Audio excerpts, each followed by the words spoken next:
Bismillahirrahmanirrahim. Assalamualaikum warahmatullahi wabarakatuh.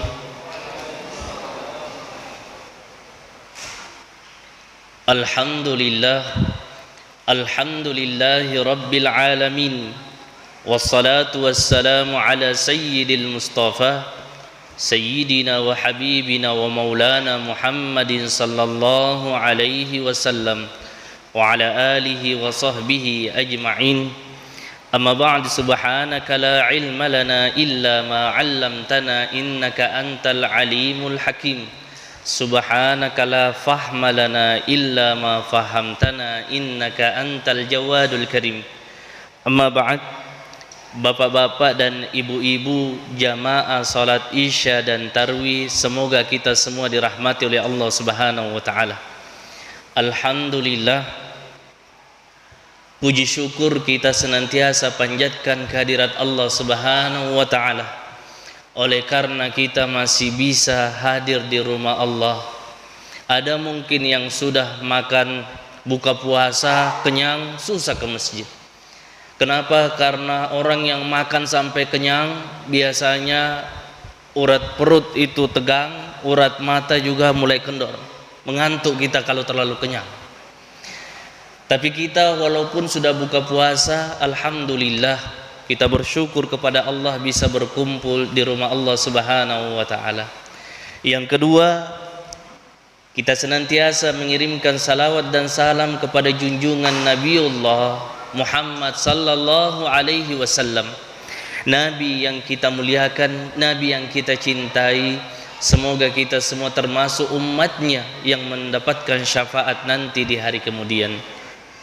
Bapak Ibu yang dirahmati oleh Allah Subhanahu wa taala, tadi saya berpikir apa yang saya ingin sampaikan, tapi saya mendengarkan Pak Imam membaca ayat yang pertama di rakaat pertama tadi.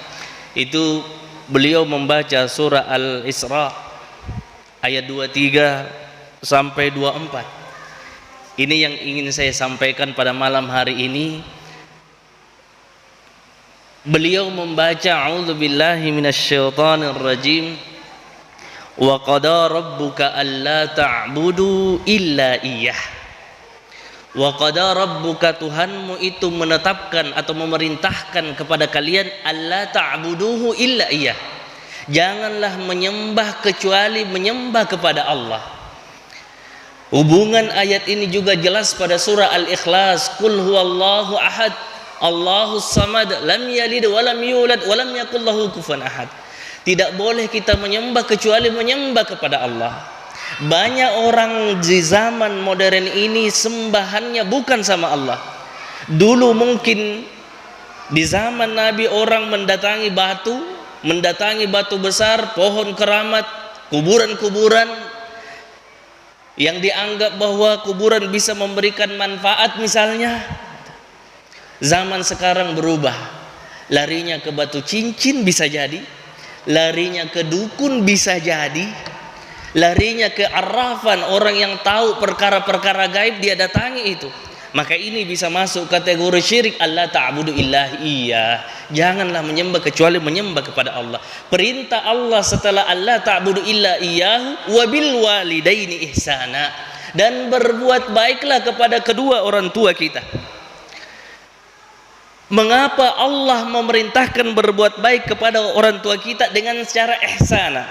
Dalam bahasa Arab, kata tayyib dengan ihsan itu berbeda. Orang yang ketika dikasih uang 10.000 dia balas 10.000 bukan masuk kategori ihsana. Orang yang dikasih 10.000 dia balas 20.000 bukan kategori ihsana. Yang mana ihsana? Orang yang dikasih satu kali dia balas berkali-kali. Maka orang Arab kalau dia selalu memberikan sedekah, makanya dia disebut dengan muhsinin. Orang-orang muhsin. Orang muhsin itu orang yang rajin berbuat baik. Orang muhsinin itu kalau dia disakiti, dia tidak menyakiti. Walaupun dalam Al-Quran ada 3 isinya Al-Quran. Ada persoalan-persoalan akidah, ada syariat, ada akhlak. Kalau kita menggunakan syariat, orang dipukul 1 kali bisa memukul 1 kali. Itu syariat.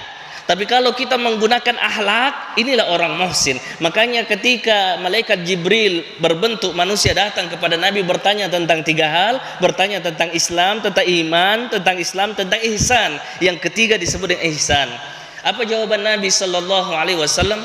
Ihsan itu anta'budallaha ka'annaka tarahu fa illam takun tarahu fa innahu yarak. Kalau persoalan Islam itu persoalan hukum-hukum. Kalau persoalan iman itu persoalan akidah, percaya kepada Allah. Tapi kalau persoalan akhlak itu persoalan iman disertai dengan amal perbuatan. Ada orang ilmunya banyak tidak ada akhlaknya. Makanya Allah ta'budu illa iya wa bil walidaini ihsana. Berbuat baiklah kepada kedua orang tuamu dengan cara ihsan, bukan dengan cara tayyib. Karena ihsan berbeda dengan tayyib. Ihsan itu apa yang dibutuhkan orang tua kita, yang mungkin dia ada di kampung, yang mungkin dia mau makan enak. Kita sudah sukses di negeri seberang misalnya, kita sudah sukses merantau, tapi orang tua kita di kampung dia rindu sama kita. Dia rindu ingin berjumpa dengan anaknya. Dia pingin juga seperti orang lain. Kadangkala orang tua kita ingin sesuatu, tapi dia tidak menyampaikan karena dia takut anaknya nanti tidak mampu memberikan. Bapak Ibu yang dirahmati oleh Allah Subhanahu wa taala, wa bil walidaini ihsana. Berbuat baiklah kepada kedua orang tuamu. Imma yablughanna 'indakal kibar. Imma yablughanna 'indakal kibar.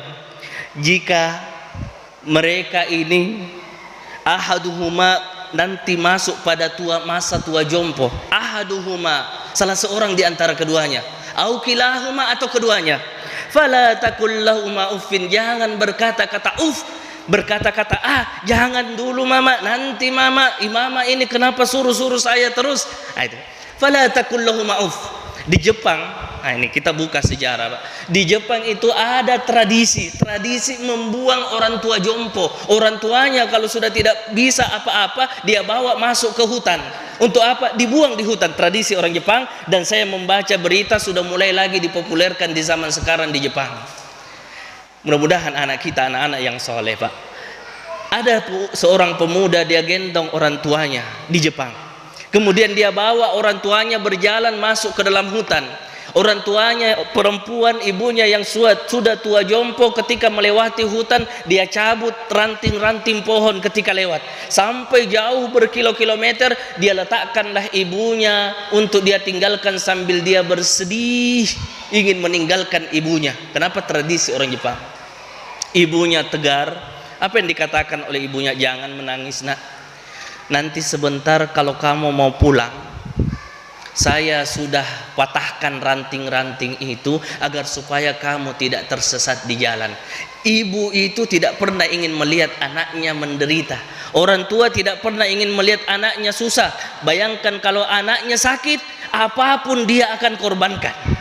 Kalau anaknya bertengkar dengan tetangga, ibunya dengan bapaknya yang mau berkelahi. Saking orang tua itu menyayangi anak-anaknya. Tapi kadangkala anak-anak itu tidak pernah berpikir bahwa orang tuanya sayang kepadanya. Bapak Ibu yang dirahmati oleh Allah Subhanahu wa taala, maka beruntunglah orang-orang yang masih memiliki orang tua yang dia bisa berbuat baik kepada kedua orang tuanya. Kenapa banyak orang masih ingin punya orang tua, tapi orang tuanya sudah pergi, orang tuanya sudah menghadap Allah Subhanahu wa taala. Maka apa yang paling terbaik yang dilakukan oleh anak ketika orang tuanya sudah tidak ada? Diajarkan oleh Allah doa yang paling terbaik, yang langsung di dalam Al-Qur'an Allah sebutkan doa yang paling terbaik itu setelah dia menyampaikan, Allah menyampaikan wahfid lahuma janahadzulli minar rahmah. Kalau di depan orang tuamu tawaduklah, jangan tinggikan suara di depan orang tua.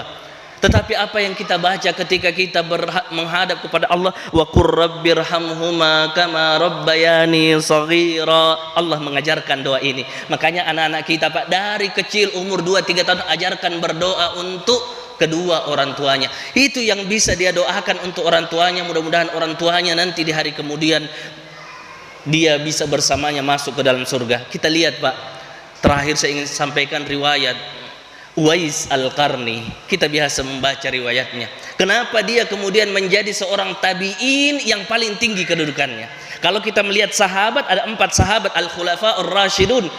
Abu Bakar, Umar, Utsman dan Ali. Tapi kalau di tabi'in, siapa tabi'in yang paling terbaik setelah sahabat? Ialah Uwais Al-Qarni. Kenapa dia terbaik?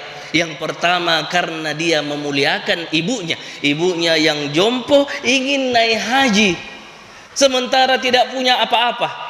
Apa yang dilakukan oleh Uwais Al-Qarni? Dia naik gunung sambil dia pikul itu lembu, latihan pikul lembu, latihan pikul sapi.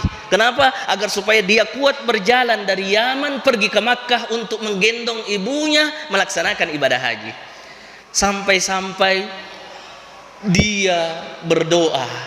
Apa yang dilakukan Uwais? Dia gendong ibunya sampai di depan Ka'bah sambil tawaf. Apa doanya Uwais? Ya Allah, ampunilah dosanya ibuku. Ya Allah, ampunilah dosanya ibuku. Ibunya dengar. Apa yang dilakukan oleh ibunya? Ibunya berkata kepada Uwais, ya Uwais, bagaimana dengan dosa-dosamu? Kata Uwais Al-Qarni, ya Ummah, wahai ibuku, kalau dosamu sudah diampuni oleh Allah, maka engkau masuk ke dalam surga. Dengan ridhomu saya akan masuk ke dalam surga. Karena hadis Nabi SAW berbunyi, ridallah fi ridal walidaini wa suhtullah fi suhtil walidain. Ridah Allah berada pada kedua orang tua kita, dan murka Allah berada kepada murkanya orang tua kita. Kalau orang tua kita murka, tidak ada manfaatnya kita hidup di dunia, Pak.